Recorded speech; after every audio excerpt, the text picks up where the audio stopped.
Oh, because you guys do the cold open, right? Yeah, we do a cold open. Oh, I forgot. Yeah, or is that a warm open? Look, man, at this point, who knows? You do a rolling start. Exactly. We're just easing in. So I will continue to berate you that you do not do back. You are literally raw dog, raw dog in this podcast. You are just no support. Look, I only had to re-record my audio side one time. That's like being like, look, I used to wear underwear, but I don't wear it anymore because I wore it, but nothing really happened. My pants never ripped in front, and so what was going to happen? So I just don't wear underwear anymore because I already got pants on. The pants are in the front. I don't get it. Look, man, my doctor told me I was getting chafing because my underwear was keeping everything too warm in there. Too warm, yes. Yeah, so you got to let everything breathe. So you got to get some air movement. Getting too many devices recording. Your room is getting too warm. You're going to stop doing it. But I literally have like panic attacks when I do 3 recordings for everything, and I have like I panic when one of them goes out. So yeah. I just do one. I used to do 3. I used to do 2. Yeah. I did 200 episodes of this podcast, just doing 2. I realized that I had terabytes of crap on a hard drive, and I was like, I've never needed this. I'm going to stop doing it. That's not how backups work. No, it's fine. You delete the backup once the thing is posted. You keep your your file, the one file, but you delete you have a rolling backup recording going, and then you just reuse that. So, okay. It's audio. It's so easy to back up. But I don't have 2 easy places to record that aren't on the same machine. Mixer. Yeah, I gotta log into this janky web interface. It's not great. So this has bitten me twice. Once I forgot to record the first like 10 minutes of the podcast. Yep. So I had to then go in and like recreate the questions that I asked. Did you like punch in and redo the I punched in and redid the whole thing. Did you match? It's hard sometimes to match tone if you're like recording after the fact. You have to be like right near the mic or away from the mic, and EQ it was an enormous pain in the ass. Yes, it would have been easier to I think it was when we had a guest on. It might have been the Mike episode early.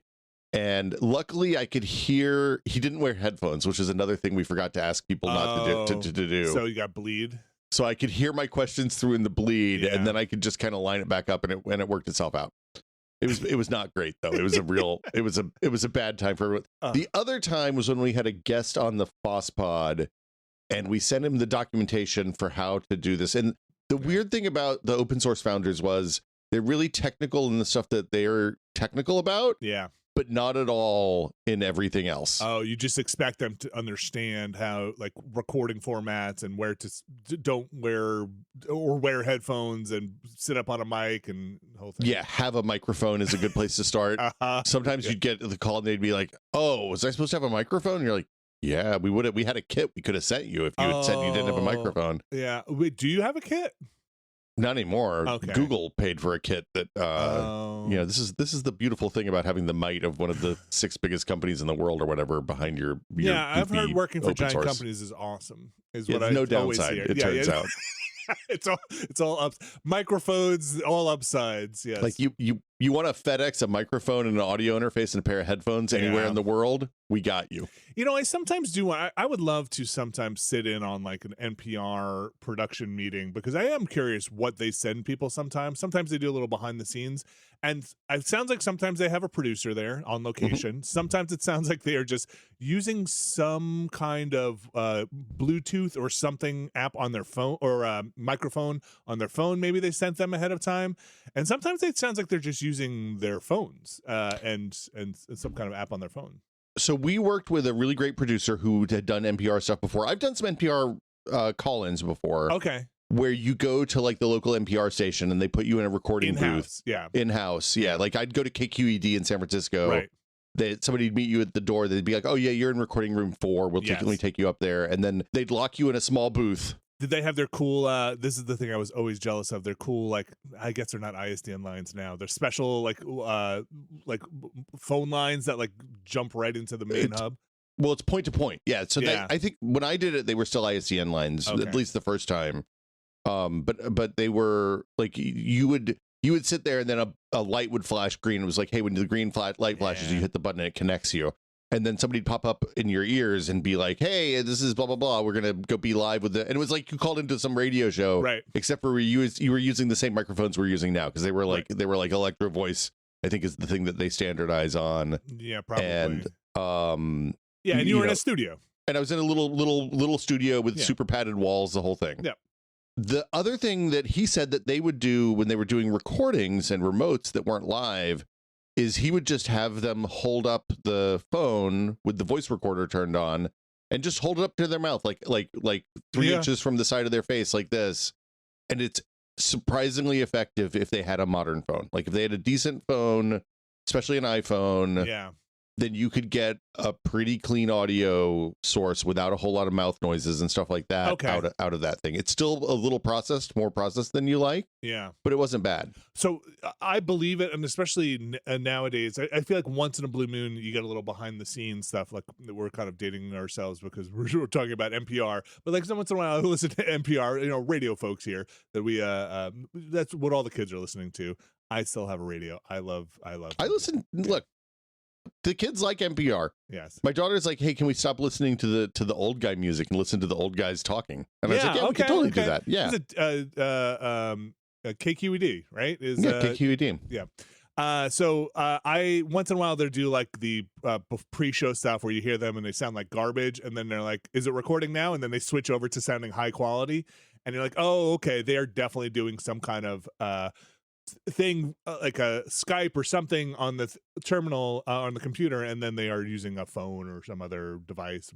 Maybe they sent them a recorder. I don't know. That stuff fascinates me. I would like to sit in though, because I have real guest tech fear stuff. This is why I do multiple recordings here about having guests on podcasts and being like, oh my gosh, are they going to forget to record, or are they saying they're recording on their end and like they're not quite sure, or I'm a bad producer in the way that like I'm a little better at it now, but like when people would record and their mics are like way out here, and then I have to be like, hey, do you mind just like pulling your mic in, or like, hey, those earbuds are really bleeding. Do you have another set of, your headphones are really bleeding. But I just talked about this recently. I forget where. I think on like a Nextlander Q&A. There are really, really good VST plugins now for cleaning up audio. And they work very well. And are they part of the AI takeover? Maybe some of them have a little, let's call it machine learning, okay? Let's, it's fine. It's machine learning is okay. Yeah, but they work really well. Actually, the newest suite of ones that I just upgraded to recently that I really like have bleed. It's magic bleed removal. Yes, that's what they said. I really like them. I think they are very good. I'm gonna have to get a recommendation because, like, it's always a problem. It's why honestly, this has gone from cold open to just talking about audio stuff now. But it's the reason we don't do very many guests typically is because it's always a wild card, and I'm always going to skew on the side of guests who I know have pretty decent recording setups, because it's.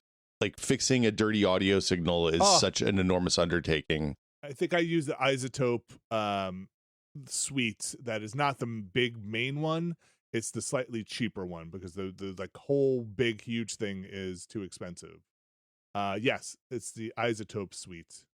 Okay. Isotope, right? Isotope, yes. And they just updated to 12 recently, and I use their suite of cleanup tools. They have mastering suites that are for recording music and stuff like that. I don't use that. Yeah. But it's not free. It's not super cheap, but it's a couple $100, and I find them to work really well. The only problem, Will, is when you use it, you forget that it's going to take a lot longer to kick out this. You get used to exporting your audio file and be like, yeah, this will be done in like 5 minutes. I'll just my workflow. And then suddenly it's like, this is an hour and 15 minutes to export this audio now because it's processing. Yeah. So just be careful. It's not GPU accelerated, I assume. It's like just running the CPU like a peasant. Probably. Okay. So the thing is, like, I just updated it recently, and I use it once in a while because it can clean up background noise. They have a lot of things in there that are like, and they work. You think they wouldn't work? I've been doing audio for a long time. And I'm like, you can't do this. That's impossible. But they have, and you're like, oh, okay, that kind of works. They have reverb, which works for roomy people. They have declipping, which kind of works to restore a little bit if somebody's peaking or clipping. It's not perfect, but it'll I looked at how it's trying to work. It kind of restores it a bit. They have debuzz and de-essing. Desymbolization. Yeah, right. That's the Bad Firaxis game. That's the one welcome to Vinny Caravella's Desymbolization. No Sybil Dannings here. And so we I should do an audio podcast called Civil War. Civil War? No, don't do that. You'll get the wrong. That people will be confused by that one. Anyway, they kind of work, but they added something that I have a problem with in podcasts, which is this might have been in RX11, not just RX12. D-click, like a D, a D, that, which I do all the time in my podcast. I'm always like, that mouth noises. Sound. Yeah. Sorry for people who are, it's going to happen anyway. I'm sorry. I just do it all the time. And I was like, great, this is awesome. I'm just going to use this. And then it took the rendering time up from like 5 minutes to an hour and 15 minutes. I was great, I'm just stopping that and turning that off. Because usually I'm editing the podcast for our main podcast and it's like 8:00 at night. And I'm like, I just got to get this thing out. And I was like, I'm not waiting until 10 o'clock to get this podcast done. Yeah, this is a tomorrow morning problem at that point. This is if I have this is a luxury on this one. So anyway, what's up?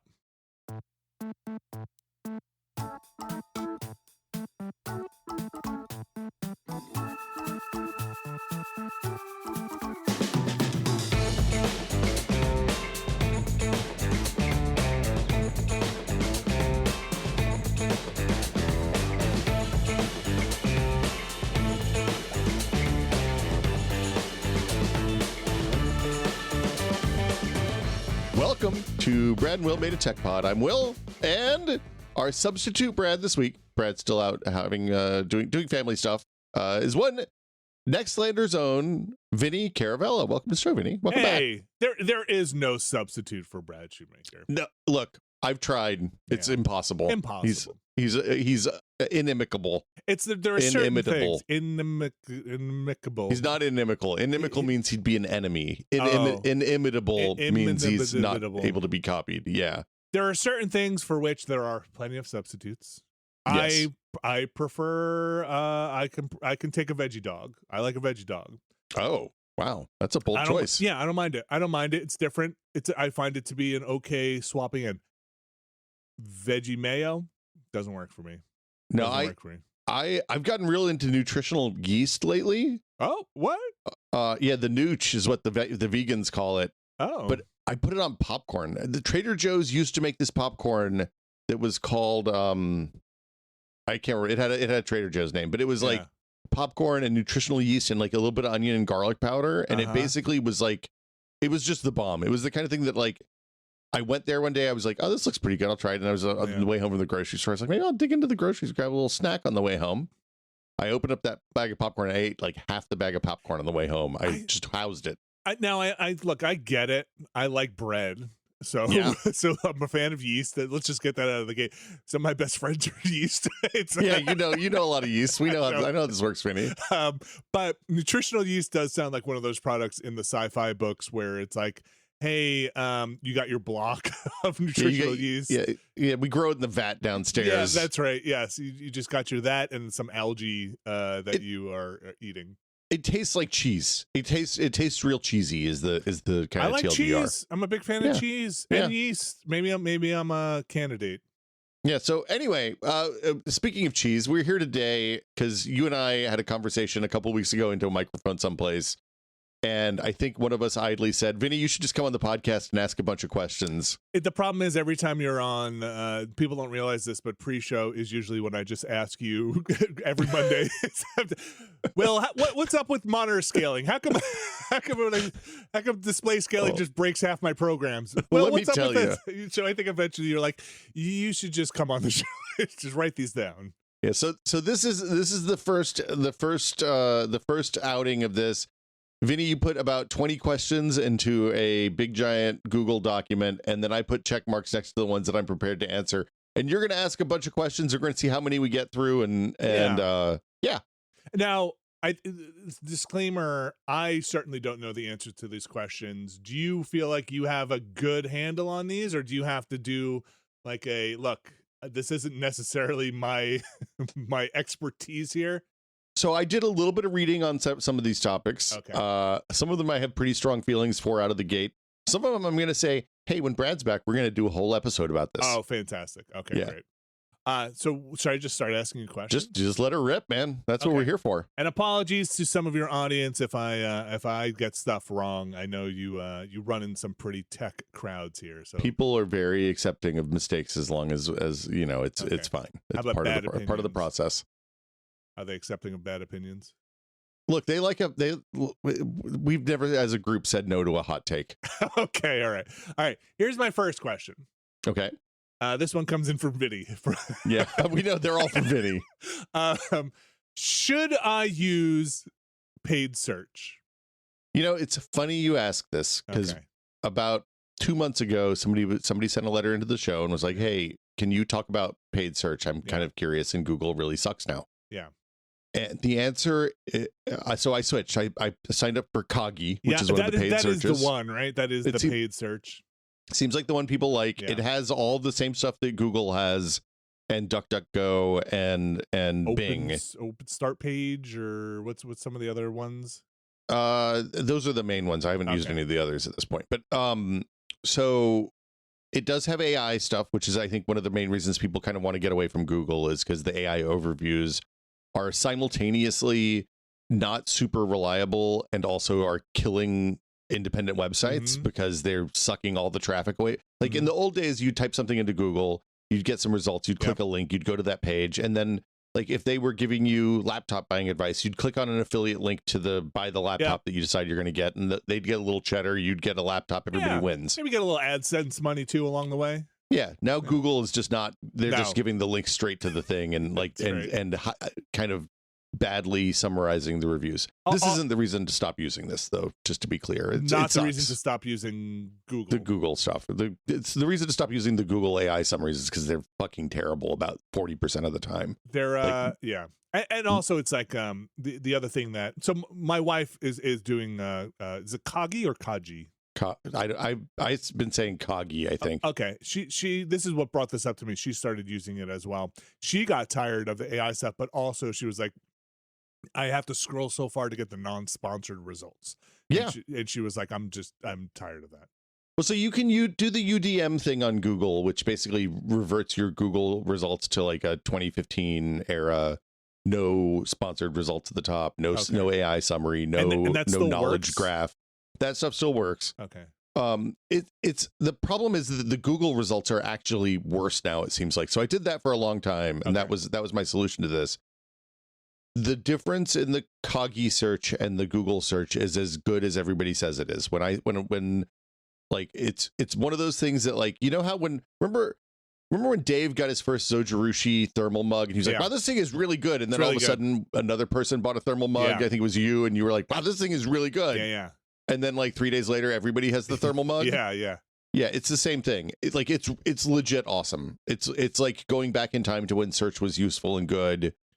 Whether you should pay for it or not really depends on how much search you use. Okay. So like just because of the work that I do, I spend a lot of time searching for stuff. Yeah. And it turns out that the $10 a month or whatever it is a real easy spend when you're doing 600 queries a month or 800 queries a month or something like that. Because it's something like $5 for I forget how many queries. You get charged right at a cap at some point, right? Like certain amount of queries. Yeah, the 10 what it was at the $10 tier it's unlimited, at the Okay. $5 tier it's limited to limited, yeah. several hundred. I don't remember the actual number off the top of my head, Yeah. but like it's free for 300 or the For- first 300 maybe. So you can try it. Like Yes. there's no downside to trying it. The pain in the butt is getting it set up on all your devices. So like okay. I mainly use it on my desktop and my phone. I don't have it on my tablet or my laptop or any of that stuff yet, just because it hasn't been an issue yet. So yeah. when I looked at it, here are the things that why I wanted to ask you about it, and I'm glad you've used it because I think you're pushing me into switching over, or at least trying it. One thing I heard. All right, I'm just going to run down here's what I heard. Here's what I've heard on the street. Let me know what Okay. Uncle Google told you. Yeah, right. Yeah, I know right. you know a guy who works at Google. I know. First, I think probably the thing that maybe some of your audience has heard because they might be in the know is that this came up, and I know there is no company that's going to be fully. You can proudly go out and be like, I'm using this company without something. I guess that one of their indexes is was it Yandex, the Russian one that they pull in. And they said that it's a very small part of their indexing, but they do incorporate some of that, and some people are pretty unhappy about that. That money might go to a Russian-owned. Again, I don't know all the details. Index because they build their own indexes from other indexes. Is my understanding. They're like it's a little bit Metacrawlery if you're from the 90s in that they search multiple indexes. Yes. DuckDuckGo works the same way. DuckDuckGo is primarily Bing plus some other stuff. Oh, their search is just, as much as I want them to be good, their search results are just never that good. It's only as good as Bing is. And I got bad news for you about Bing, man. So there is that part where some people were like, I really wish they didn't. But what I also saw again was that Kagi was like, hey, we would love to have our own index. We just aren't there yet, right? Like we would like to be a top player. And they said, I think if they remove it, then their search results would be poor. Again, I'm not well versed enough to know how true that is. The problem with search is that it's such a big problem and it requires so much infrastructure to fix that I don't know that anybody's going to do this from a standing start without integrating some other products, right? Yeah, yes. And like a lot of stuff on the internet, I think this is my personal take. Again, I'm not well versed in it, but my feeling is, look, you're probably going to have to choose your poison here, right? Like nothing's going to be perfect. That's it. So the poison in the Kagi sense, that Yandex thing is bad. I'm not as worried about that. At some point when they scale up, they'll move beyond that and start doing their own image searches, I'm sure, or somebody else will offer an image search that is better. Yeah. Like this is a no ethical consumption under capitalism situation. It sometimes feels like it, right? Yes, right. Because like if you look at the damage Google's done over the years, it's probably broader and shallower, but the scale is much larger. So look, I don't even know broader and shallower. Like I think it's just, I think it's much broader. I don't know about shallow. Again, it probably goes to what your personal feelings are about what's happening. Yeah. So the other things it does is that they do have an AI search. Like you can turn that stuff off. But it's off by default now. I again, this is when I was looking it up. It seemed like it was pushed forward initially, and then since they are, or this is what Uncle Google told me, Uncle Reddit told me, was that since enough people complain, they kind of pushed it off to maybe an opt-in, or it doesn't surface immediately if you subscribe. I have not subscribed, so I don't know if that's actually true. But I don't remember what the defaults are, but I definitely didn't. I don't see it on the day-to-day. Okay, I was able to, like, in the same way that Firefox now has a don't bother me about AI features anymore. It's a similar situation. So like I think the thing that was appealing to me was, look, and this is what was appealing to my wife, is I would like to pay you for the service. I don't want to be the product. And if I'm unhappy, you will lose money. Like, and if enough people are unhappy, then you can't sustain your business, right? That's the exchange. That's a big part of it, right? Like not being being the customer, not the product, is a big goal of paying for services like this. It's why I pay for fast mail instead of using Gmail anymore is because if Fastmail screws up and they they're not doing the work that I want, then I don't, they don't get my money anymore, and everything works out. So I would definitely say try the free. I will. 300 search trial. Set it up on your main computer, the one where you do the most searching, and then see if it's worth going through the hassle of jumping in. I will say it's just a weird thing, right? Like it's just it's like a weird, like I'm so sorry, I didn't mean to cut you off there. No, you're good. It's just I'm so tired of paying for services, but then I guess I have to pick and choose how I want to engage, or like I'm at the crossroads now for what kind of internet do I want? Yeah, that's what I think where I'm at. And the big important takeaway for me after using this for a couple months now is that the search results themselves are better. Like I'm getting, instead of having to dig through 3 pages of results to find the thing I want with all the spam blogs and all that, they're doing a much better job of filtering out the garbage than Google is right now.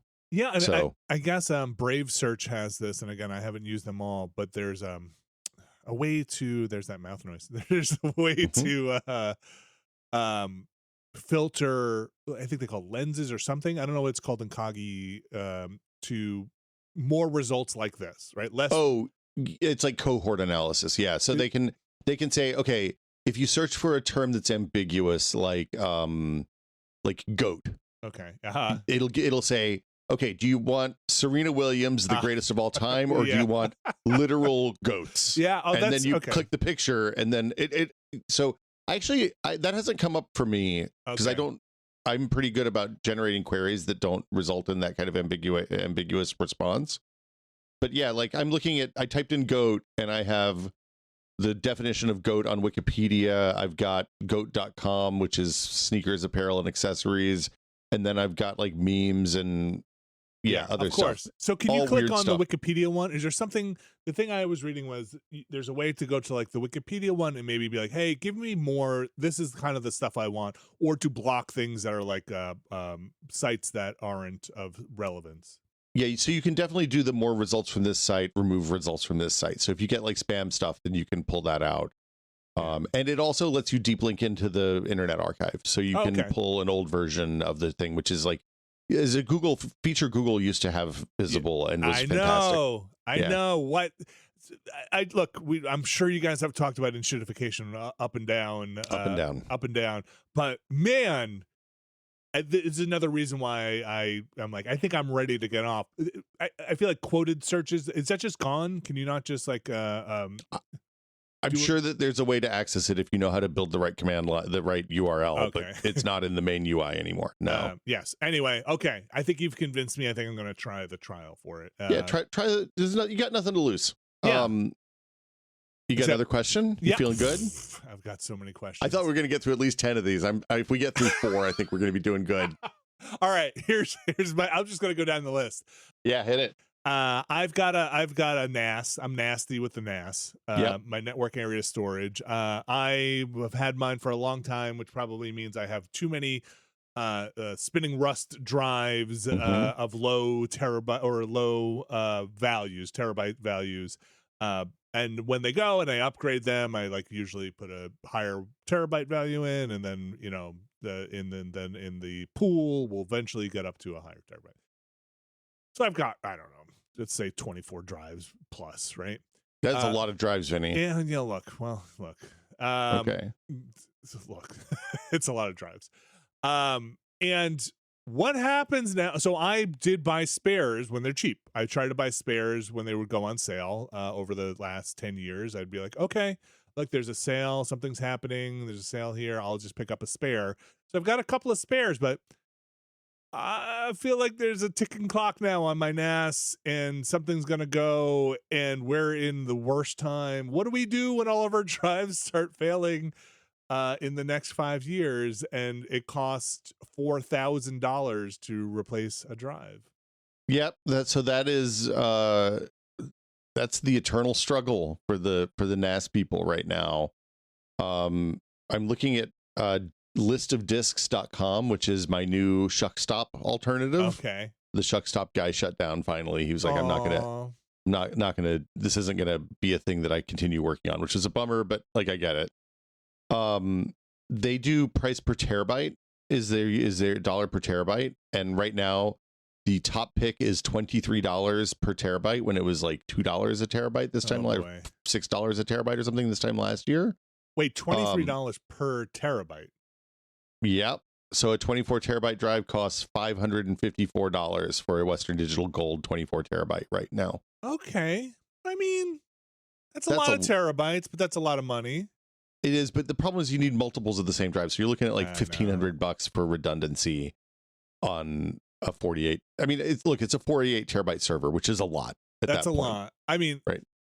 I was going for anything over, let's say anything over 8 terabytes. I would usually go for used refurb drives from you look, your eyes just went wow. Mister, I have 3 backups and you're buying refurb drives for your NAS? I was certified refurbs from what was Server Part Deals or what? Wow. Yeah, no, they were like, because backoutlighthard.drives.com. back of a van, harddrives.com. No, I know a guy.com, the hard drive superstore. They are they would be pretty low usage because data centers would just be like, hey, this is too low or something like that. And notoriously light usage data centers. Usage, yes. They hardly even touch them. They just breathe on them for a little bit. But no, they'd be pretty decent. But the thing for me was they would be decent enough where the price to value or longevity would be okay. 24 terabytes is getting up there. You're look, that's probably near bleeding edge for a spinning disk. 24 terabytes is the biggest of the ones that I think people recommend right now. I think Seagate has a 28 gigabyte drive now that's new enough that people terabyte, not gigabyte. Terabyte. Did I say gigabyte? Yeah, terabyte. But yeah, so I'm looking at these so here's the thing, these are actual NAS drives when I'm looking at this list. The reason I like Shuckstop is because that guy was like, yo, here's the ones you can go buy at Best Buy and you pop out of the case and you can get a 24 gigabyte drive for like 2/3 of the price. Yes. It's a bad, the TLDR is pray to God that your hard drives don't conk out in the next like 2 years. Literally knocking on wood right now. Yeah. Usually I try to replace them every 5 years because I start getting suspect about always on drives after about 5 years, even if they're not super heavy usage. We're going to go a little longer this go round. I have a thing that I started about 7-8 years ago where I forget how old my NAS is. It's getting up there. My main NAS is pretty old at this point, but I started a while ago. I just did a thing in my You Need a Budget, my YNAB, which is just NAS cost, and I just put money in there every month. That's just like, hey, so I have a envelope or pool of money that is just accruing every month. That is just like, you're gonna need it. I know it's coming. This happened after like the second time I had to go in and be like, oh my God, wait, right, this is going to be an ongoing cost for the rest of eternity, replacing drives, which I think is a thing that some people who are like, I should build an NAS, don't necessarily realize is like, it's not one and done. You need to feed that monster. It is an ongoing, the drives are an ongoing cost. I'm gonna go ahead and tell you, it has changed my feelings. So I have a whole giant DVD collection that I rip, and I did them as ISOs years ago. The DVDs, I first did them as H.264s, then I redid them all as ISOs a few years after. And I was looking at some of the old H.264 versions and looking at the ISO versions. There's no difference in quality. I can't see the difference in quality. It's good H.264 on top of MPEG-2 compression. Like the MPEG-2 compression is messy and garbage, and making those videos smaller with H.264 at a decent bit rate, no impact as far as I can tell. Look, my eyes are old. I wear thick glasses, Vinny. The kids are watching YouTube at 320 by 200 these days. Are you sure you're not like transcoding those when you're watching them, and it's just pushing everything down to a meg and a half on the client end? No, it actually goes the other way. It's really stupid. So I was watching some old Beavis and Butt. Look, I did a thing. You can't get Beavis and Butthead with the music videos. You can't buy that. Right. Yes. So I went out. It illegal. It's possible I sailed the high seas and found some old VHS rips of people's recordings with like the ads and stuff Great. still in them. Uh-huh. It's fantastic. 'Cause like you get all the good late night ads from the, hey, do you want to meet hot girls in your Which area? I do. I'm sure those phone numbers still work. Yeah, those phone numbers are still good. There's been one guy logged in just for the last 10 years, just so that the service can't go down. We can't turn it off, but that guy's still on. Hello. Hey, Will. Hey, Jake, how's it going, man? How's it going? But so those, it scales up to 1080p. It transcodes them up to 1080p because the video encoder doesn't know what to do with like 320 by 240 video or whatever it is. Use of some wattage there. Yeah, we're really cooking the bits there. I think was MKV is what people like. Matryoshka. Matryoshka is the container people like because it holds everything. You can put like where MP4 has real limitations on like numbers of subtitles and different audio tracks and stuff you can do. Yeah. MKV is just like, yo, man, we'll take whatever you got. You got, you know, real loosey goosey. Yeah, they don't. Matryoshka don't care. Yeah, right, exactly. Yeah, so my worry is, so basically you're saying we're doomed. And I guess my follow-up question was, is SSD NASs, are they for the uber rich? What is when somebody tells me they have an SSD NAS, I just don't believe them. But if you think about scale of data, so if they don't have a media collection, you know, I have these thousands. I used to buy a bunch of Blu-rays and DVDs, which was a mistake. And that collection, storing that collection digitally takes a boatload of space. It's like 15, 20 gigs, right? Terabytes rather, not gigs. I was going to say, well, 15, 20 gigs, no problem. Put that in my pocket. 15 or 20 terabytes. Per item? No. For the whole collection, for the thousands of discs of audio, a video. No, video, 15 DVDs to 20 and Blu-rays. Terabytes. That's not bad. I mean, look, for a long time at Maximum PC, for some reason, I was on like the movie studio's mailing list, so I would get every Blu-ray release that came out. I'm just saying, your video collection must look like garbage. 15 to 20 terabytes for 1,000 movies. Will is over there and crunching these things down to post this thing. Wow, I didn't expect to be attacked today, sir. No, they're running. I mean, they look better than like your Netflix or Amazon stream. Okay. They do not look as good as the raw Blu-ray, but like and also a lot of them are DVDs. If you're talking about DVDs and not 4K Blu-rays, then DVDs start out at 8 gigs, right? So, and when you crunch them down to movies like 2.5 gigs, I think it depends how you're going. You know, like some movies now, like some bigger Blu-rays, they can be 20 gigs if 50 gigs. Yeah, right. If you're really 2-layer. If you're a sicko, if you're putting that thing. So, okay, 1520. I'm not here to shame your compression. It seems like I did a lot of testing on this back in the day. This was a recurring segment on tested.com, the place for your MP4 compression of Blu-rays. You're putting everybody else's like 80 terabyte servers to shame here with your compression ratios. Well, so compression is important. I have started deleting stuff that's never going to get watched again because I still have the discs in like a big binder in case files in the garage, like flat like hanging files full of discs. I got rid of all the jewel cases years ago, right? But the discs are still around. So if I want to watch the actual movie, I can go dig it out of the archive or re-encode it. Yeah, or re-encode it, or there's other ways to find things. Everything's available, it turns out, these days if you know where to look.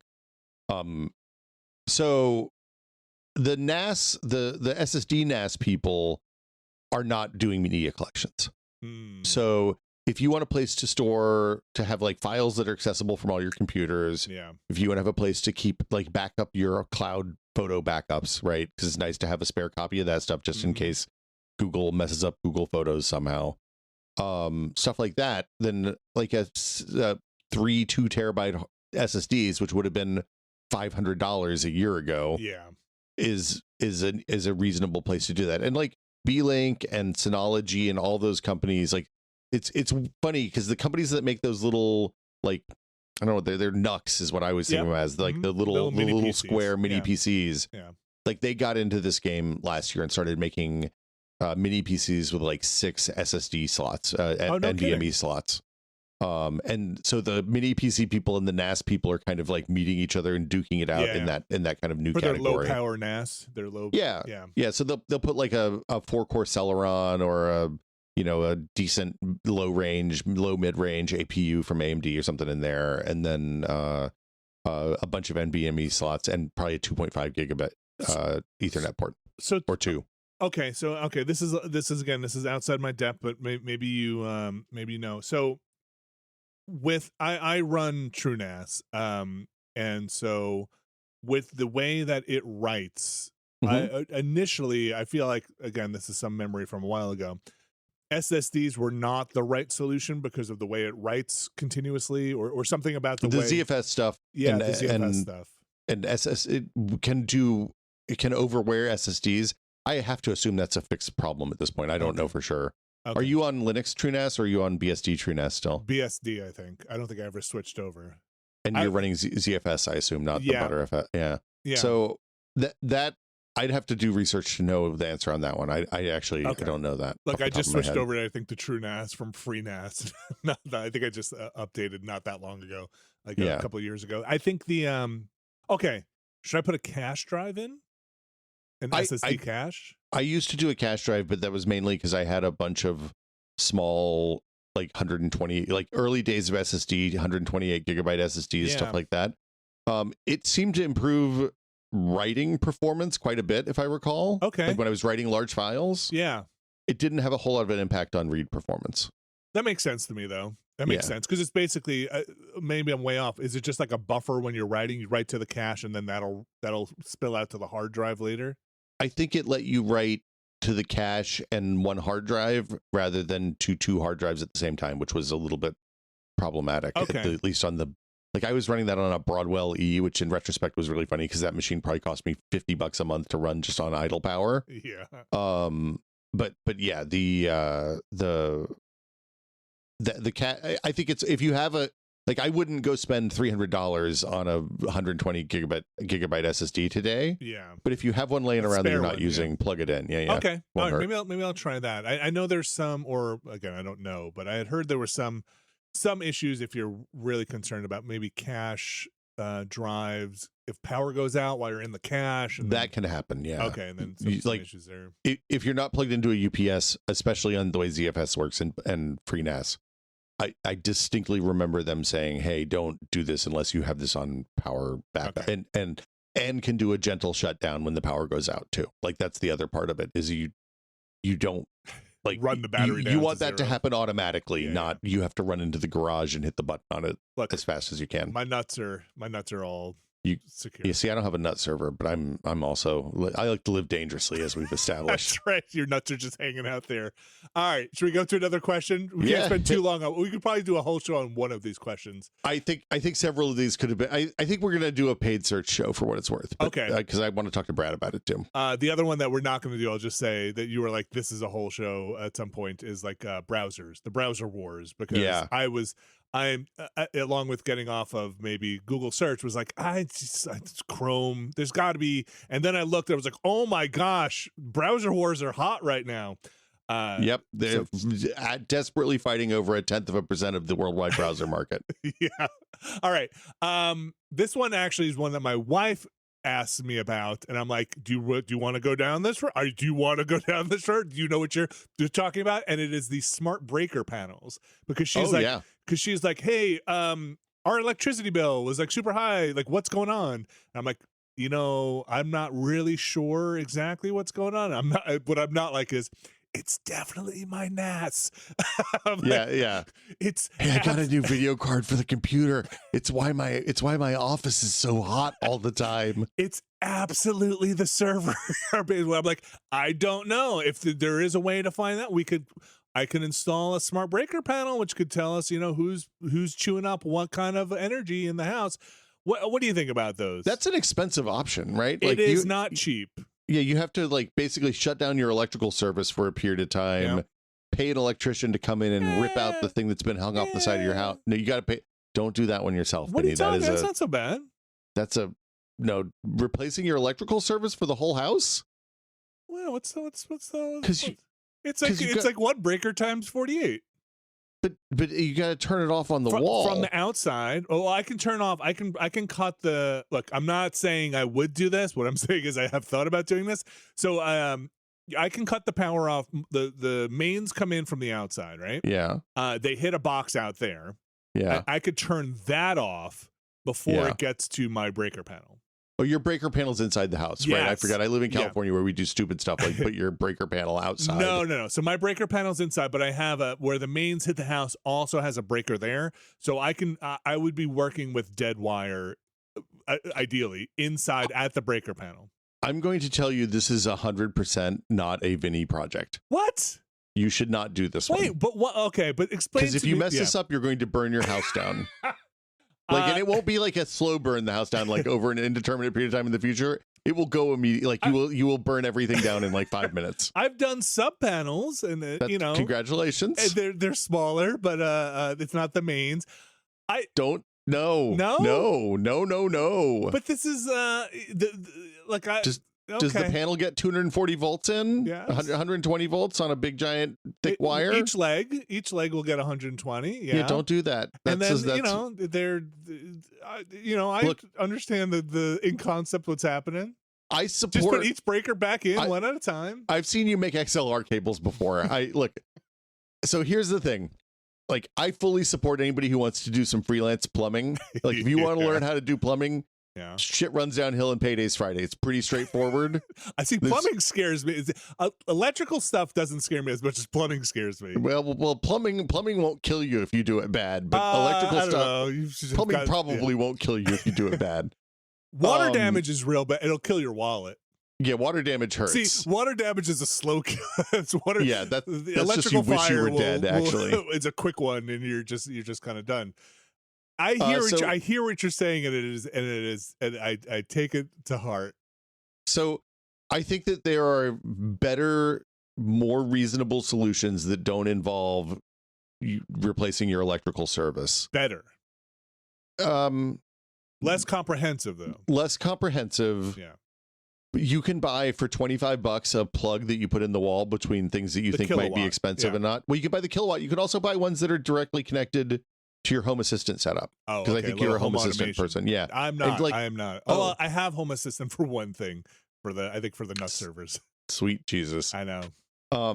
So you can connect those power monitoring switches. I use these. I think they're TP-Link ones. That basically can give me a live reading of how much power the devices that are plugged into it are using. Okay. It also makes it a switch, so you can turn it on and off on a schedule. And you can, like, I get a report. I have a report on my Home Assistant page that tells me that yesterday, July 16th, 15th, I used 1.568 kilowatts of electricity for the tower on my computer working all day. So, okay. So I've gone $1 worth of electricity. I have gone down this road, right? I have a couple of kilowatts hooked up. I have one to my server. I can see right now I'm using 600 watts in this office. Between the problem I have is stuff like the AC that doesn't get plugged into, that runs right to the breaker. Yeah, those are the things I really want to monitor. That I really want to see how much we're using per month or something like that. I know there are things you can clip on, almost like ammeters that can clip on. But I think the smart panel. I think the smart panel is a great solution. It's really expensive. It is really expensive. You should not freelance that. You should pay someone to do that. What if I watch a bunch of YouTube videos? That's the same thing, isn't it? I'm not coming to your house now. I'm just going to be clear. I have paid people. Look, I have paid electricians, and bless them. I've had some very good electricians. I have some. I'm going to say I'm 50-50 on electricians, where I have had to go back and redo their work because they have done poor work for licensed electricians, and I'll be like, dude, you can't bond the ground here should not be bonded. It's already bonded somewhere else, or like, hey, this sub panel here should not, or like you wired this wrong. I'm telling you, 50-50 shot. Vinny, do you know what is bonded? Is the liability when they burn your house down, you'll get a giant check. They're gone. If you are responsible for burning your house down, you know who's going to get a giant check? No one. No. because the homeowners, and now there's a public record of us talking about this, so there is. Yeah, Look, we messed this up. I could get I would look what I would do, and if it was required by the town, I would get a permit and have somebody inspect it. How about that? Does that make you feel better? A little, but not much. Okay, it's I know a lot of house inspectors. It's not the city inspectors. They're not looking for the kind of crimes you're going to do inside those walls. I had an electrician come because much like you're recommending here, and I'm only half joking about this, but much like you're recommending, some things are like, hey, it's not worth it, right? Like you should just have somebody do it. So when I was redoing my attic, I had everything in my hand, wire, I had an auger, drill bit, and I was like, I'm ready. And then at some point I was like, the thing that actually stopped me was I don't feel like putting giant holes through structural parts of the house to run the cable in the attic. If it's wrong, then it's going to be Swiss cheese. If there are certain things like, hey, oops, this needed to be 6 inches in, not 7 inches, stuff like that. And I was like, I'm not comfortable. Paid somebody to do it. I'll try to keep this story quick. And then when I was finishing up the attic, I was doing the walls and everything else up there.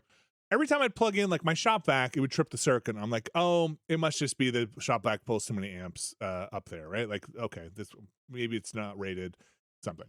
So I'd plug it in downstairs. By the time I was all done, when I would plug in my cell phone, it would trip the circuit to charge. And I was like, what the heck? Called an electrician. This other guy had gone. The guy I had hired, he was gone.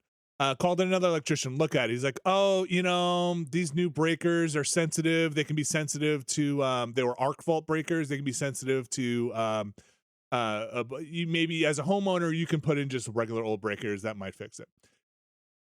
This was like the third electrician that had come in. Anyway, my wife is out. I was like, hey, can you just pick up like a 15 amp breaker while you're out there? I'm just going to try swapping this out. While she was out, I went upstairs. I opened one of the outlets. The guy had tied the mains wrong to they were shorting to the wrong posts on the thing. He had to make a connection and he had tied the neutral to like the mains somewhere. It wasn't to the mains, it was actually to the ground, but he had tied it incorrectly. Yeah, so that every time it would trip every time you plug something in. Yeah, that's what it's supposed to do. That's working as intended. No. No. I mean, when you wire it up wrong, the breaker's supposed to trip. Yeah, that worked. Yeah. And so I basically just unscrewed it and did it the right way, and it totally worked. And this was a paid electrician that had come by my house. So I would have probably asked that guy for money back. I think at that point we were just like, just never come back to the house. Our long national nightmare is over. But yeah, so, okay, so one bad seed can spoil, one bad egg, one bad apple, berry. I don't know what the metaphor is here, but like the whole bunch can go bad but you got a bad banana in there, and it sounds like you got a bad banana. But let's look. This is like a classic, the Rogue Legacy preview. Don't shit your pants. You remember that game? Yes.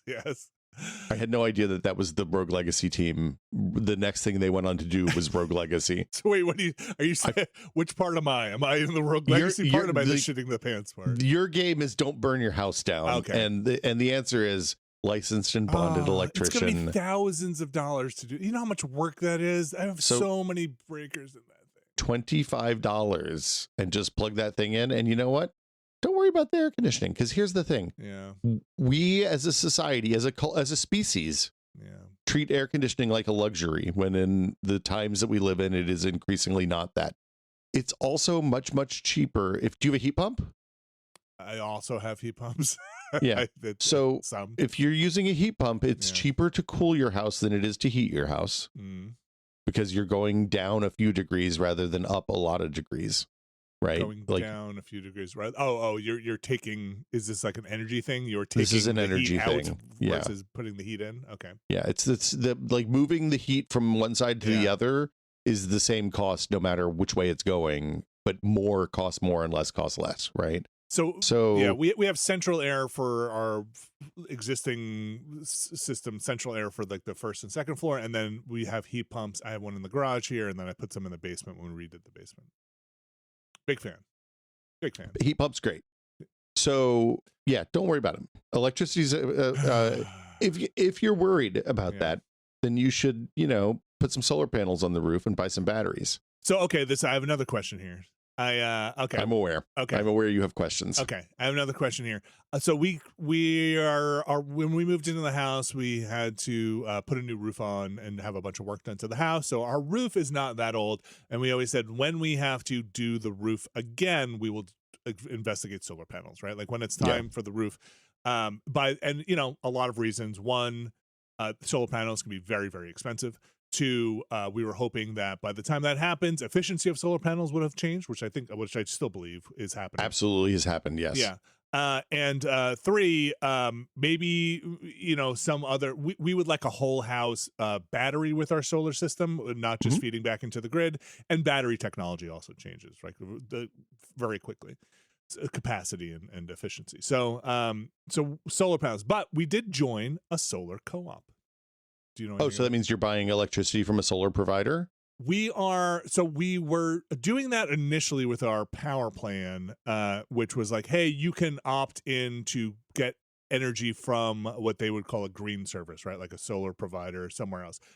But in our neighborhood, they started a solar farm, not in our neighborhood, but in a nearby town. And we are like in a co-op, like a solar co-op. We're like participate in this thing. It generates electricity, and we get a share of the electricity that it generates, which then I think gets taken off. I think the electricity company buys that share, and we get the money for it. So it did take like $100 or so off of our bill. That seems pretty good. Yeah, it was pretty good. Now our bill is like, as everybody's electricity bill is probably bananas. But it was kind of cool. I thought it was maybe a scam at first. I'm not, but it seems like it's okay. Did a kid come to your door and was like, "Hey man, my name's Lance. I wanna talk to you about your electrons." Yeah. Also, you have ants. I could get rid of them. Yeah. For you. Look, I noticed you got extra kids in there. We can do something about that. Anyway. I got a guy trying the PG&E slammers. We get those here. What's a where somebody slammer? comes to your door and they basically sign you up for an opt-in super expensive electrical provider. Oh, because we're deregulated, anything goes. So like it's just door-to-door scamming out here in California. So that's I'm always my scam radar is probably overactive, which is probably not a terrible thing. That's a good thing. Yeah.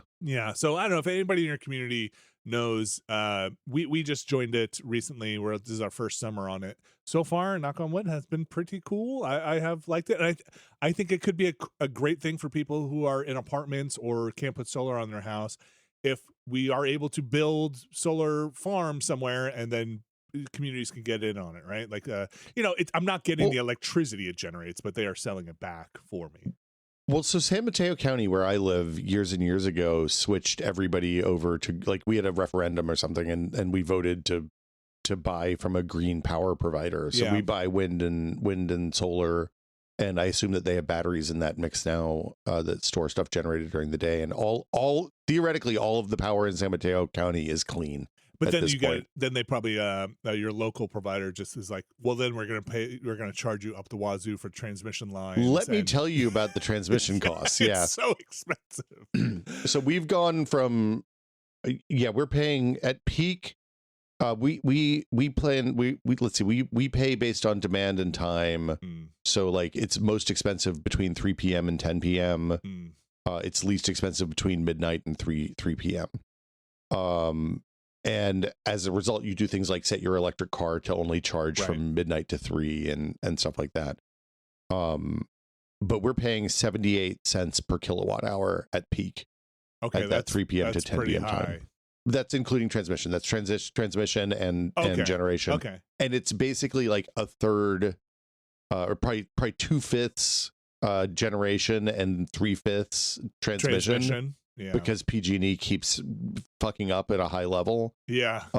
So anyway, the answer to your question is yes, solar seems pretty good right now. Yeah. It's funny. I was walking the dog yesterday, and I talked to one of my neighbors who's an older guy who we chat. He's a nice guy. He's a Marine veteran who's 85 years old and lives down the street, and is a sweet old guy. But a few years ago, he was like, I'm tired of paying PG&E. I'm going to get off the grid. And he did the thing where he puts the panels on. He has 2 big batteries hanging off the side of his house. Whoa, really? And he's like, yeah, I I get $5 a month back from them on winter months. Okay. And they pay me like $50 a month in the summertime. So he's not only battery, he is feeding back into the grid as well. Yeah. So in California, at least, and this is a thing that varies based on municipality, you can't disconnect from the grid entirely. Often they don't let you. But yeah, so he said he's net positive like 10 months of the year, basically, and 2 that he's not in the rainy season in the winter. Yeah, it's one of those things. I feel like it's so climate dependent, but situational dependent, latitude dependent too. Yeah, latitude dependent, but situational. Like, was your house built facing the right way, right? Like with the roof, do you have surface area on the roof, right? Like, so many of those things that I feel like if this community solar stuff can offset some of that, it's a great other option for folks that have poor solar compatibility. Well, so the other thing, so the 2 of the things, at least at the latitudes I operate at, and it may be different because you're a little further north than me. Actually, no, you're a little further south because I'm even with Boston. I think San Francisco is even with Boston, if I recall. I'd have to look at that. Yes, but the point is, the current gen solar panels are efficient enough that like it's not like the old rules where you want a south facing surface to put them on. You can put them like south facing is definitely better, but kind of anything works. Is my understanding, and you lose a little bit of efficiency, but like you're still going to do pretty well, and surface area goes a long way. I told my wife I would be willing to. I don't care. I would put like a buttress around the entire roof that is just a second roof that on top of our roof. Like, I don't care how it looks. Like, you're building a Valheim roof up there on the top. That's like, totally. It's like, hey man, it's extra attic, okay? It's just a weird space that's over our other roof. Like, if I could get to like net zero would be awesome. I would feel very happy. I was like, I think that's totally attainable. Like our roof was on the house when we got here, and it was probably 5 years old at the time. So it's coming up on 25 years, and I have literally been saying, I think probably since I've known you, that we have to do a new roof. And when we do a new roof, we're going to do this. And every time I have somebody come out and look at the roof, they're like, yeah, no, you absolutely shouldn't take this roof off. This is still super sound. Roofs are expensive. Well, they're expensive, and also the opportunity to mess them up. Like it's very much from like when the roofer comes out, I was like, yeah, no, I wouldn't replace this one yet. Like that, he's like, if it's not broke, don't fix it situation. Because wait a second, are you gonna tell me I shouldn't do my own roof as well? No, yeah, I absolutely think you should do your own roof. I want to, like, you should live stream that, make that an event. Like, just set up some cameras. We can get Jimmy Fallon out there. Yeah. Like, it's gonna be a big deal. Yeah. I did roofs in high school briefly, mostly tin on boats, and it was real bad. I did my growing up, we I don't know if you guys call them this, but like a doghouse on a roof, the little like pop-up thing on some roofs, and like on attic spaces. It's like the little, we call it like a dormer. No, it's much smaller than that. It's just like a little we always called it a doghouse. It's just like a little part of the roof that just looks like a little doghouse, but like when you're in the attic space, it's like a little bump out for that. That's a dormer, isn't it? So a dormer, I always imagine, is like a second floor, like on a thing. This is very small. It could be a dormer. Yeah, I think that's called a dormer, Vinny. Okay. I always a dormer in my mind was always like a bigger living space for like where one might dorm. This is like a tiny little thing. Okay. Yeah. Well, I also don't know. Maybe a mother-in-law thing is another term that got thrown around. I wouldn't put my mother-in-law in the attic, but that's up to you, man. I'm not going to judge. So on our house, we had a single floor ranch growing up, and we had this little bump out on the roof, and it would leak in the attic. And so I went on the roof with my dad and my brothers to take that thing off. That was the most roofing we did. I hate heights. I do not like heights at all. And so that was not a great situation. You have a tall house too, as if I recall. Well, right? Now I do. Now we have a 2-story and an attic, finished attic. But growing up, it was a 1-story house, ranch, but even that I did not like. So I would, I freak out.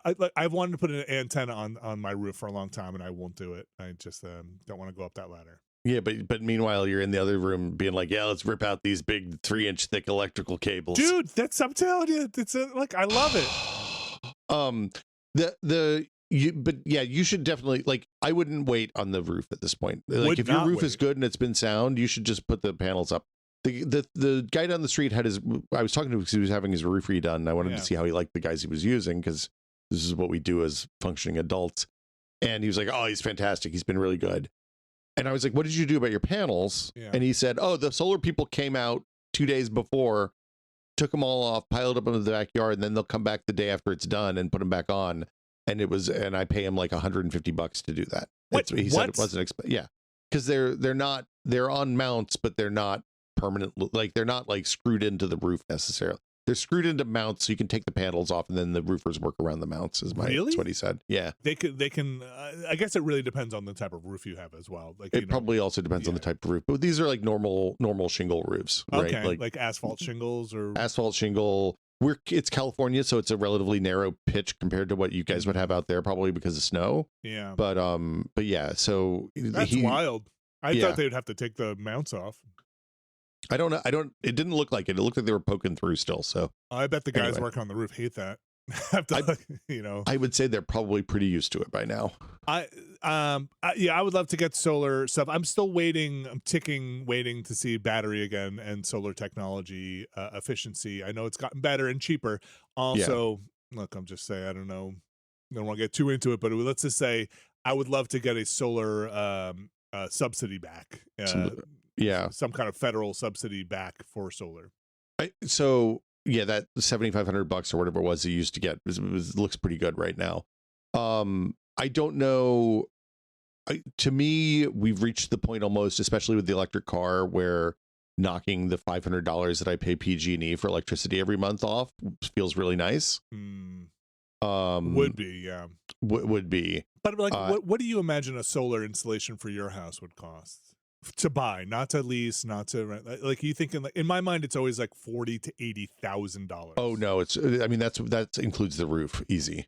Includes the roof, yeah. So I have 1,000 square foot house, so it's a little, the coverage area is small. Yeah. When I priced it out, even 2-3 years ago, it was like $12,000 with the batteries and the panels, but not including like doing the roof again, or that was the big cost for me is I have to replace my electrical service because I don't have my breaker box is it's 40 years old and it was shitty when they bought it. Okay.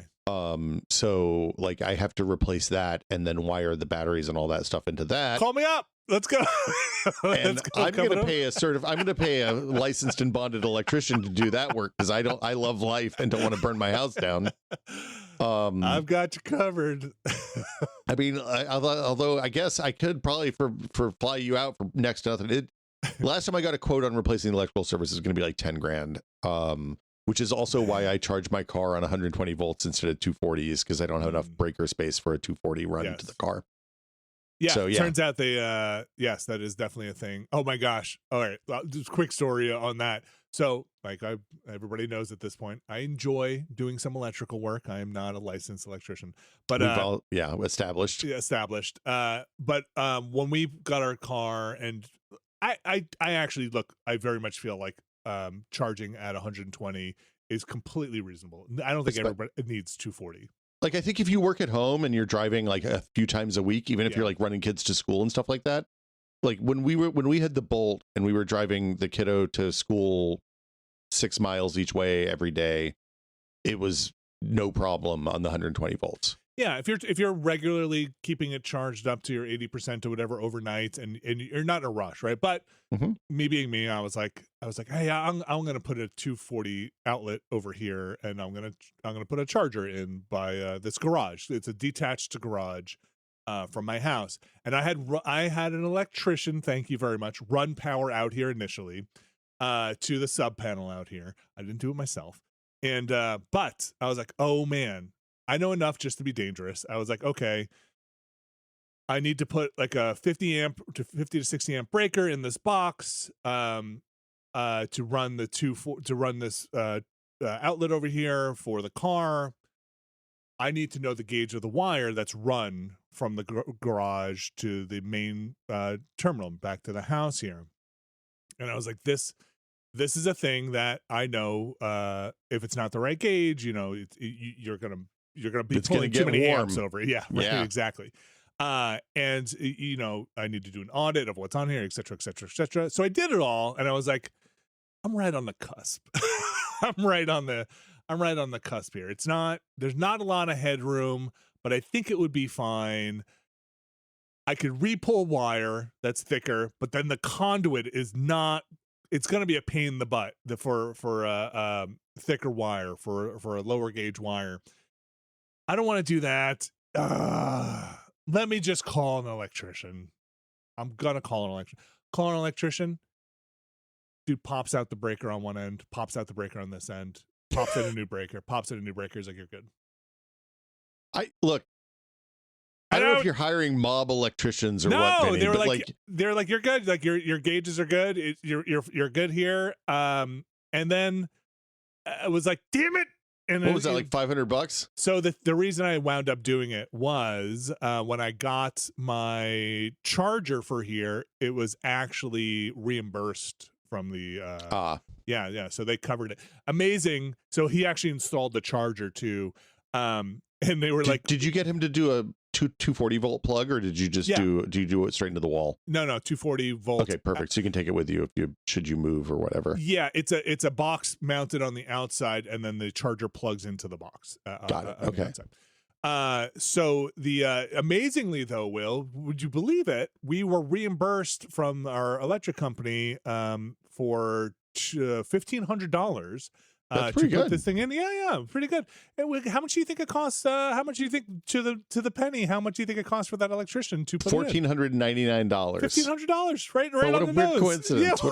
That's What a weird better one. than the PG&E reimbursement, where they're like, hey, we'll reimburse you $1,500, and it's $2,500 to do the thing that you're getting reimbursed for. So wait, that sucks. Yeah, no, it's bad. It's like well, because so when we had to do a hot water heater a few years ago, we were like, oh, let's see if there's any kind of rebates or anything. Like, I'll buy the eco-friendly, and I looked at it and I was like, yeah okay, so we can get $1,500 back on the $5,000 hot water heater, or we can just buy a $2,100 hot water heater and pay to have it installed ourselves. Yeah. And like, hey, guess which one we chose? It was a pretty easy decision. Look, I want your audience to know that I am actually a very nervous person when it comes to safety. I'm shocked. In the house. This whole conversation is shocking to me. I respect electricity and water and plumbing and all sorts of things, but I do like to have a good understanding. I like to have a good understanding, and I do get permits, and I try to make sure everything is legit, because I do feel like if I sell this house, I don't want somebody else to open a thing and be like, what the hell did this guy do? Look, that's going to happen no matter what. We've lived here for almost 20 years, and like I lived that life for the first 10, and then the second 10, I'm like, you know what? Whoever gets this, good luck. They're going to raise this thing and just build a new house here. You know, that is true. In my neighborhood now, whoever gets this house is absolutely just going to bulldoze this house and put up some horrible thing. Do you get the thing with your kid when you're doing a project like this? The other day, I bought a sink snake, those little plastic ones that you jam down the sink to like jam the hair clog out, so I don't have to take the drain. So gross. It's anytime you have to do any kind of hair plumbing stuff, it's just a nightmare horror show. It is. It just gets so gross in there. Yeah. So wait, did you get the little plastic one with the ridges that basically you like zip tie through? Well, so that's what I've always used in the past, and those are great because the zip ties are pronged. Yeah. And you jam them down there, and then you pull it back, and it pulls it all up. The biomatter, whatever is happening, it smells like a swamp down there when you break the seal on that. It's bad. That's bad. It's like Cthulhu down there. It is just bad. Let me tell you though. Yeah. So I bought one. I saw one that was like, oh, it's got a stainless steel wire. It's wrapped in plastic. It's got like a little. It looks like it's like a spiky thing on the end, but it doesn't have the fish hook, the barbs. Okay, but it's not a true snake. It's not something you're feeding forever down the pipe. It is just. It's like 4 feet long. It's longer because that is. It's a long run. Yeah. Okay. So I was like, oh, this is going to be great. I'm going to do this. I'm going to try this new one. It's going to go all the way down. I won't have to take the gooseneck off. This is going to be fantastic. And I used it, and it immediately started draining better. And I was like, oh, this is great. Great. But when I pulled it up, nothing was on the thing. I was like, this is a win-win. I love this. This is fabulous. Push it on down the line, baby. Yeah. So shit ran downhill. Yeah. And it turns out downstream of that drain is my bathtub drain and my kitchen sink drain. Yeah. And what I did was I pushed the crap from in the bathroom sink to block up the tub and the kitchen, and then also eventually the bathroom sink. So like once enough water was in there, the water was coming out of the tub, and it was it's not what you want. Backflowing up into the tub, or no? Oh yeah. Oh yeah. It was like the black water coming into the tub is not what you want ever. No. So I'm sorry. I should have given you a trigger warning on this. I realize you had some flooding issues. It's just like it's so gross. I hate cleaning drains so much. It is my least favorite. So I come in there and I told we have one bathroom, so it's like when the bathroom's not working right, it's a little urgent. And I was like, please, for the love of God, let the toilet come in after the bathtub drain, and it did. So we're cool on that front. Yeah. And I'm sitting there, and my daughter comes in. I was like, you don't want to see what's coming out of the tub right now. It's gross. And she was like, oh, how long until you call the plumber? Oh. And I was like, wow. You're not even going to give me. Wow. I've lived here for 20 years. I've never had to call the plumber. Oh. Like I've called the plumber Knock for on like wood. Yeah. I mean, good call. At 3:00 in the morning and the day before Thanksgiving, when one of us ran a bunch of sweet potato peels down the garbage disposal. Not going to say who that was, but it wasn't me. Was that a bad thing for the garbage disposal, sweet potato peels? I'm going to go and tell you, it was great for the garbage disposal. It loved them, but they came up in the bathtub and in a one bathroom house with 20 people coming over for Thanksgiving in 6 hours. Not a great time. So I didn't call the plumber on that one. Anyway, I was like, I'm not going to call the plumber. So I went out to the garage to look for the snake. Yeah. Because, at first I was like, maybe I can plunge this. And there's too many outs. There's no plunging. It's just the air goes straight out the kitchen sink. Just spurting black it's goo just out of blasting horrors out there. And she's like, it's making a weird sound in the kitchen. I'm like, yeah, I know. Yeah, right.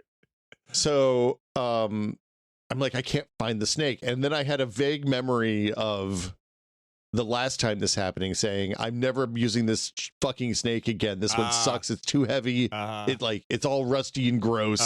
Is it the one of the ones you hook up to your drill that you can? No, those seem scary to me. I don't have a high enough torque drill for that. I have just baby drills mostly. I'm gonna buy another one the next time I need a snake. And it was like the dental plan. Lisa needs braces. Dental plan. Right. So I went to Ace Hardware and I bought the plumbing snake, and the woman in line in front of me is trying to, she's clearly here visiting on vacation. And she's like, hey, what's some good places to eat? And her husband looks at the guy with two different kinds of plumbing snake, and it's like, he's not in a chatting mood, honey. This guy needs to get home. He's like, like it's 4:00 in the afternoon on Friday. You don't come to the store and buy a plumbing snake because shit's going well in your life. Especially two different types. So you're like, one of these has to work. Yeah, well, they closed at 6, so I was like, I gotta get my anyway. So I come back with all this stuff, and my daughter's like, you should just call the plumber. I was like, I'm not calling the damn plumber. Yeah. And so I get it out. I pull out maybe the most horrifying thing I've ever seen in the tub before. Yeah, and you put it in a dish towel and then smack it with a brick. Well, no, so it's like wrapped into the end of the snake, and I'm so like, hey, somebody needs to bring me a bucket.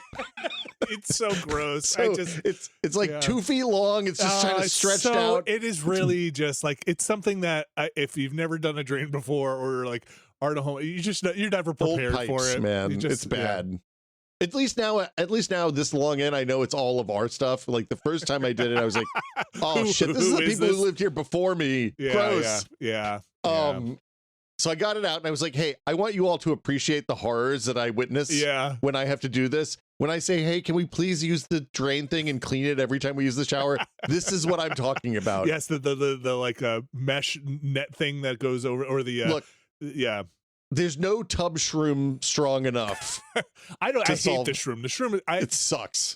I don't use the shroom. I use a different thing. But like, yes, and I'm like, I'm a bald man. This is not you're me. Not contributing to this. Yeah. This is all you guys. I just need to let you all know, this is not a me issue. This is a you issue. And like, I don't know why you guys, I'm looking at you children, can't brush your teeth. Are you just squirting toothpaste into the sink? Are you just upside down toothpaste into the sink?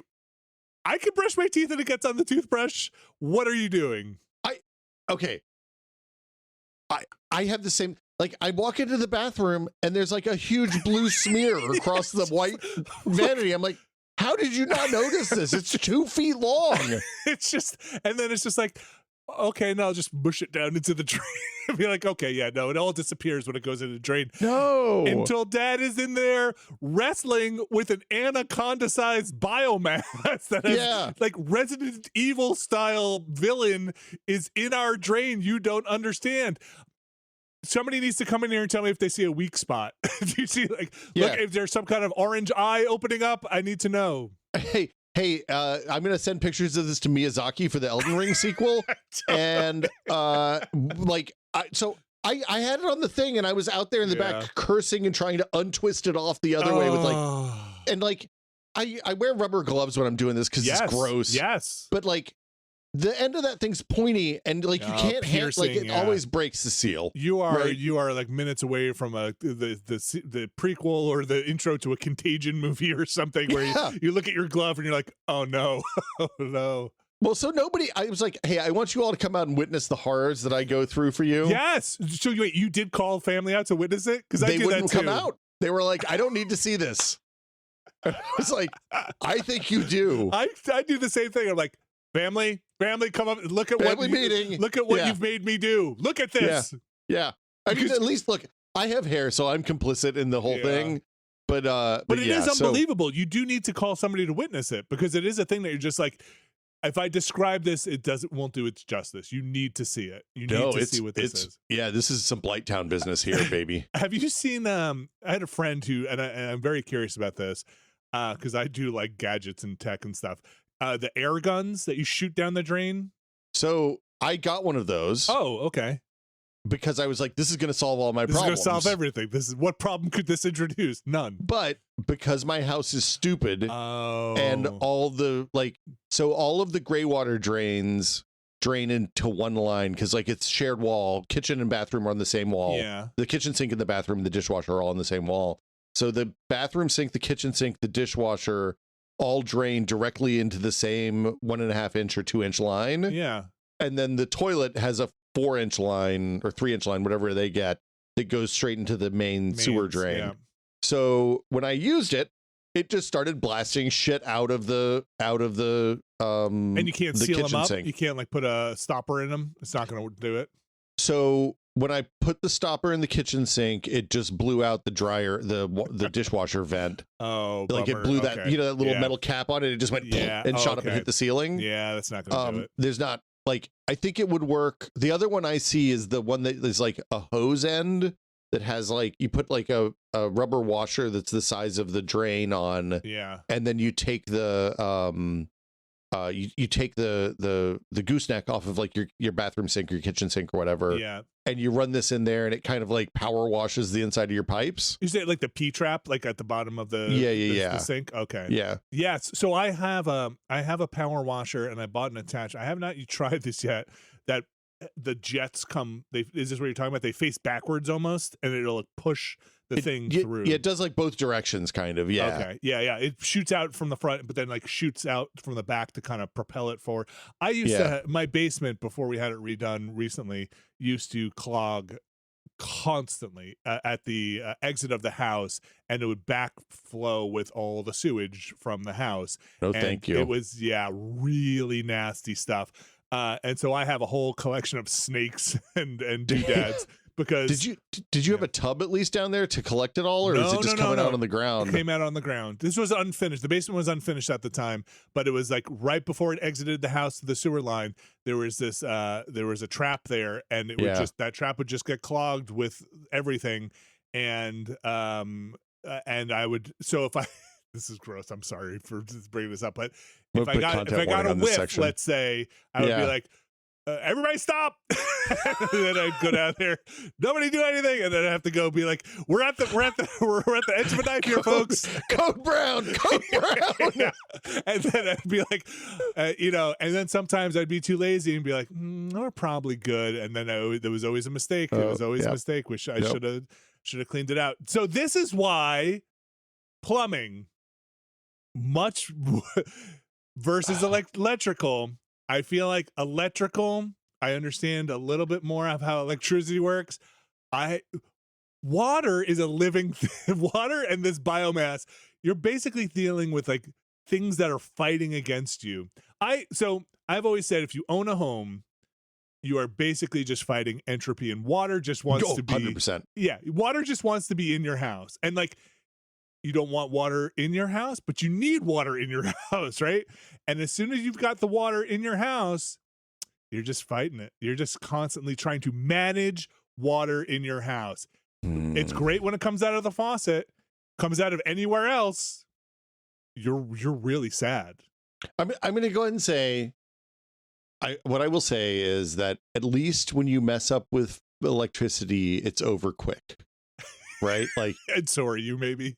I mean, look, you're not going to like, it's not like you mess up with plumbing, you get cholera, and then that's a bad way to go, Or like mold is a thing. I feel like I constantly look. I live a mile from the ocean. Let me tell you about mold. Well, and like Jersey here, it's just 95% humidity now, constantly. Yeah. My son, I don't know how they did this, but somehow we have got 2 floors. And somehow my kitchen started dripping from my kitchen's on the first floor, and I went upstairs and I was like, what were you doing up here? He's like, taking a shower. I was like, okay.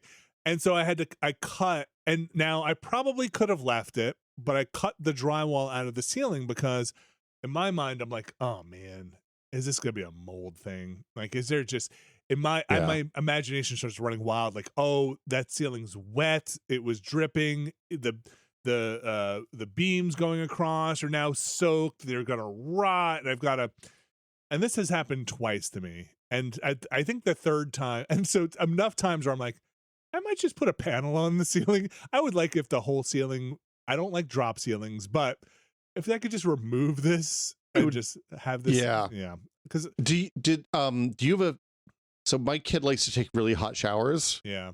And when I walk in after she's taken a shower, I'm like, the walls are literally just dripping water. Yeah. Like, thankfully, when we painted that room, we did the anti-mold, like all the coatings and all. Like, Sherman Williams was like, hey, do you want this? Yeah, do them all. Put them all in there. Do you want eggshell, or do you just want the plastic lacquer? I want the one that looks like shiny, like you right. Spray blasted plastic on the whole thing.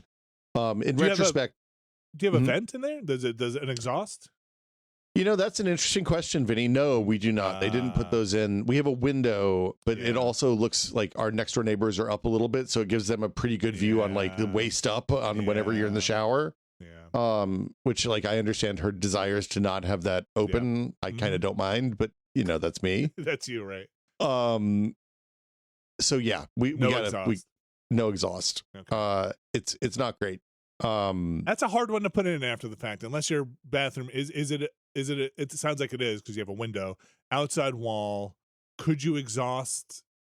I think you got to run it through the ceiling and then out. Yeah, it's a roof project. When we do the roof, we're gonna put a bathroom vent in. Oh, okay. And then it just exhaust out there. Then it just exhausts straight out the roof. Yeah, exactly. That sounds like a word I would use in that case. Soffit. I love that word. Yeah, I don't know what it means, but it sounds cool. It's cool. You can call anything soffits all over the place. They wanted to put soffits in the basement, soffits on the roof. Soffits to the left of me, soffits to the right. Yeah, yeah.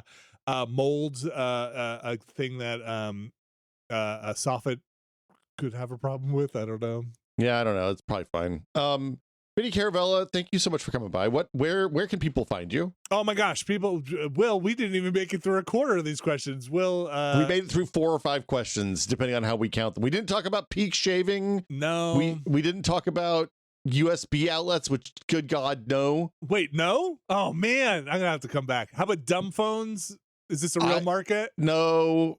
We didn't talk about 3D printers. No. I've got some thoughts about 3D printers. Offloading compute to the cloud in the future. Yeah, no, don't know about that one. Wait, you don't think that's going to happen? I don't. Look, man, I think we might be trading seeds for currency in 66 months. Okay. Yeah, Yeah. has everything.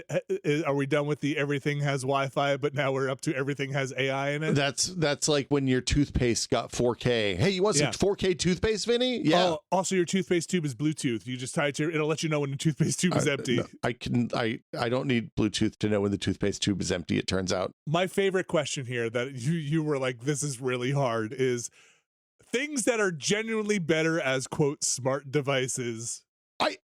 Okay. Yeah. I devoted kind of a lot of brain time to this yesterday. Okay. This I feel like could be a whole show.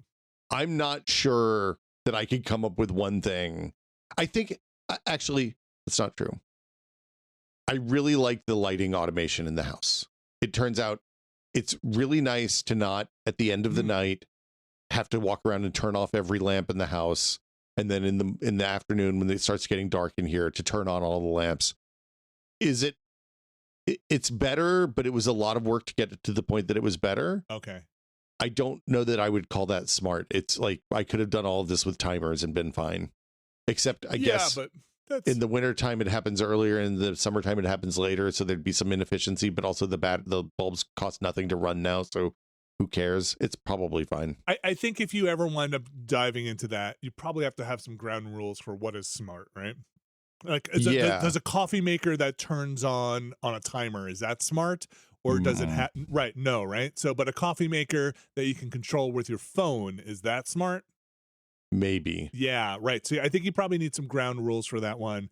So I know you're trying to get out of here, but like, I am very much a low home automation person right now, but I'm not opposed to it. And they're especially localized. I am opposed to automation that breaches the house, but local automation, stuff that I can control within the house, I'm not opposed to. Like I really love when I open my back door to go in the garage, both the back door light and it's after dark. Yeah. The back door light turns on and the garage light turns on. I love this. That's cool. Okay. Yeah, like it's fantastic. It's a fantastic feature for me. It stays on for 5 minutes after I open the door, and it's not motion sensing stuff. This is it's a door. It's on the door. Okay. Yeah, it's on like when the door opens, it turns on if it's dark out. Yeah, and it's great because like when I take the dog out and I'm like, hey man, you got 5 minutes to poop. You want to poop? Yeah. 5 minutes. The light turns off. I know he's like, oh man, my time's up. I got to go real fast now. Yeah. So like. That kind of stuff is really, really good. And I kind of don't think about it anymore. Yeah. The other stuff, the stuff that you're talking about, like your Wi-Fi connected, like washer, dryer, like the washer and dryer are pretty convenient for us because they're in our garage and we can't hear the buzzers from inside the house. But you can look at a watch. But like I use the wet sense thing, so it's like indeterminate. Okay. Like it means that I know when it's dry and my stuff doesn't get wrinkly, which is actually nice. Okay. But it's like nice, not actually better. This is the question. Yeah. What is better? I think so. A couple of years ago, I bought one of those like low profile kind of air like fans. It's like a cycling air in from the outside fan, not necessarily like making it cool. Like an exchange. Yeah. And I put it in the office because it often, when I'm sitting here with the door closed for hours and hours and hours, it often gets kind of carbon dioxide in here and I get a little sleepy. Yeah. And I didn't. It was like $20 more to get the smart one that I could hook up to Home Assistant. And I kind of wish I'd ponied up for that because they intentionally make the non-smart ones stupid. So you can't just put it on a controlled receptacle. Oh. So like you have to hit the button on it to turn it on when it powers up. I see. You can't, it doesn't have like a hard rocker switch or something. Yeah. It's like a soft so power. I wish I could have a CO2 sensor in here. Yeah. That just when it gets above like 500 ppms, it just flips on the fan. Right. Yeah. Is that necessary? No, in reality I just leave it running all the time a little bit and it's fine. I just find that like when I buy devices, a lot of the times I just never connect them. I just never connect them. They're whatever they are, I just don't. Whatever connectivity they have, I just don't. That's me. And so I'm curious like what people like those are great examples of things I think that make it easier or do the thing you want it to do. But like our stove, I think I talked about this on the podcast before, but like we bought a stove and I wanted one with like a high heat 25,000 BTU burner. Yeah. And I didn't want to buy a Wolf or a Viking or something stupid like that. This is a conventional gas stove. Conventional gas stove. And because we live in Northern California where there's a large Asian population, I was able to get a wok burner, which is like a 25,000 BTU burner on this Samsung stove. And so we bought that one. It's been fabulous, but it's all internet connected because in order to get the wok burner, you had to get like the fancy version. And what does it tell you? Look, man, you can put food in it in the morning and then turn it on with your phone from work or something. It's a stove oven. It's a combo stove oven. Yeah, stove oven. So I hooked it up. Samsung bought SmartThings, and somebody had hijacked my email address on Samsung's SmartThings home automation stuff. Okay. So in order to turn it on and use it, I had to like move that account out of India because it was somebody with an Indian email. Like somebody set it up as the region in India, and Samsung was like, nobody ever moves from India to the United States. That's impossible. So I had to get them to delete the account and then create a new one and then find all the other places. And I hooked it all up and I got it plugged in and I got it working. And then I was like, and then the time changed. And even though it was connected to the internet, it didn't automatically change the freaking clock on the thing. Because like that really, all I wanted out of an internet connected stove you don't have to set is the for clock. the time to change automatically on the clock. That's all I was looking for. That's a reasonable thing, right? Yeah. Like we still live in daylight savings changes. It would be nice if that thing just fixed itself. Don't want to have to think power goes out. I want it to just be right. Right. Yeah. Right. Yeah. No, none of that. So I blocked it from the network immediately after that, and I've never thought about it again. It turns out I don't need an internet connected stove. I made a oh god, look, we should just end this. We should just end it. Well, Grampy, Vinny, and Will yell about things they don't like. But last thing I'll say, I made a subnet at some point for my Internet of Things, right? My IoT devices. And I realized I only got like 2 things on there. Like it's really I just there are probably more I could put on, but then I'm lazy and I'm like, well, when I put it on the IoT thing, it doesn't work. Like, could my Sonos speakers go on there? But then I have to make so many rules for it to actually like get through to my network. And so when I say I have 2 things on there, it's like 2 things that I just work still on the IoT thing. There's probably more I should put on there, like my NVIDIA Shield, but then I have to punch through to my Plex server and I'm too lazy to do all the hard work. Look, that whole thing, I'm almost out of IP addresses, so I'm going to have to deal with it at some point sooner rather than later. Oh, that's amazing. Do a whole show about your IP ranges and let me tell you about light bulbs. You start putting light bulbs on and all of a sudden everything fills up. So each one gets its own IP address. Oh, wow. Okay. It's more reliable than the Zigbee or Z-Wave stuff or the Matter and Threads, but yeah, each one gets its own IP address. Wow, and I didn't set up a VLAN for it, which in retrospect was probably a mistake. And now I'm never going to change that because it works. You should just set up a VLAN for it. Do you have a spreadsheet with the No, tracks? of course not. That's insane. Oh, okay. No, I have a managed network switch that just tells me everything that's on the network and what the IP addresses are. So that's a totally reasonable. That's just the way. Yeah. I should show you my spreadsheet at some point. It's dumb. I want to see the spreadsheet. Yeah. Send me a screenshot. We'll make it the show art. That sounds great. Yeah, great. Yeah. Put all your PII on there too. Vinny Caravella, Nextlander? Yes, nextlander.com, patreon.com/nextlander. We talk about video games. We have a movie podcast that is fantastic, the Watchcast. We have the Ramblecast, which is similar to this, except even more wandering and rambling somehow. Slightly ramblier, I would say. Yeah. Yes. Never been a better podcast is a fave. Yeah, never been a better podcast. If you know some of our stuff from the Beastcast, from Giant Bomb, it is very similar to that. Will, you are coming by. We're doing a bunch of stuff on Mondays all the time. Multiplayer Madness Mondays, yeah. At the time of this recording, we are engaged in a run of surviving on a raft. Tons of stuff happening there. Thanks everybody for their support. And Will, I thank you for allowing me on here. And I thank the patience of your audience for suffering me on here as I just ask a bunch of questions. Look, everybody's thinking it. Look, I mean, this is the thing.